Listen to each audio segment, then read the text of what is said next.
So guys, punta naman tayo dito sa labas ng bahay guys. Magpipintura po tayo guys. Ayan, skim coat ko na uli po yung ating bakod. And then doon po sa taas, ayan guys, yung pinaka-biga rin niya. Magpipaint na rin po tayo rito mga idol. Pinipinis na lang ni Kuya Lars yan.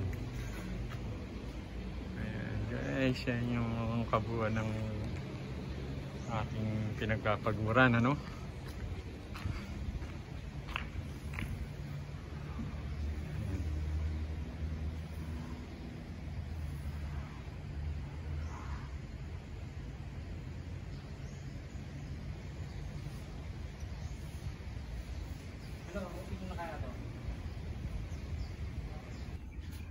Tignan tayo guys sa pagtatiles nila dito sa room.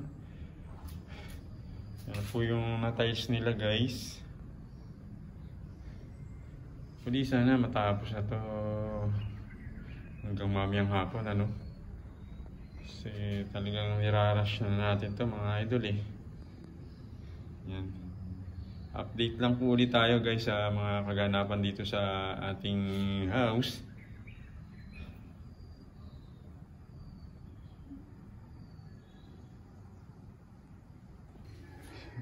Good morning mga idol. Update lang po tayo about dito sa house ni Kuya Lars na pinagagawa. Ito po yung ating sa family area sa second floor. Naka-tiles na po tayo mga idol. So nakikita nyo, ang daming kalat Yan guys. Yan yung ating family area guys. Sa hallway, naka-tiles na rin. Nakita nyo naman, napakarami talagang kalat dito guys, magulo. At dito sa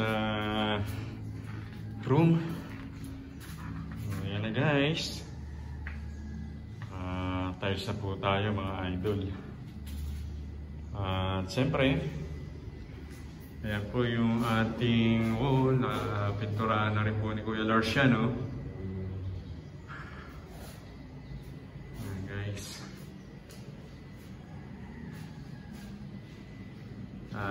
makalat pa rin po rito, hindi pa rin tayo nakapagligpit sa yung electrical po niya. Ngayon gagawin niya, pupunta po yung mag-electrical.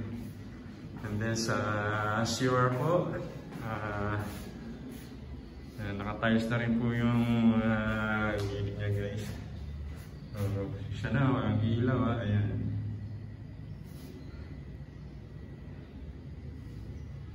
Then punta po tayo dito sa magiging kwarto namin guys ni Ate Oat. Hindi pa po to tapos totally guys. Ayan, mag-i-stop na po ulit tayo dito sa kalahati niya guys. Ayan, forma na po yung mga beam.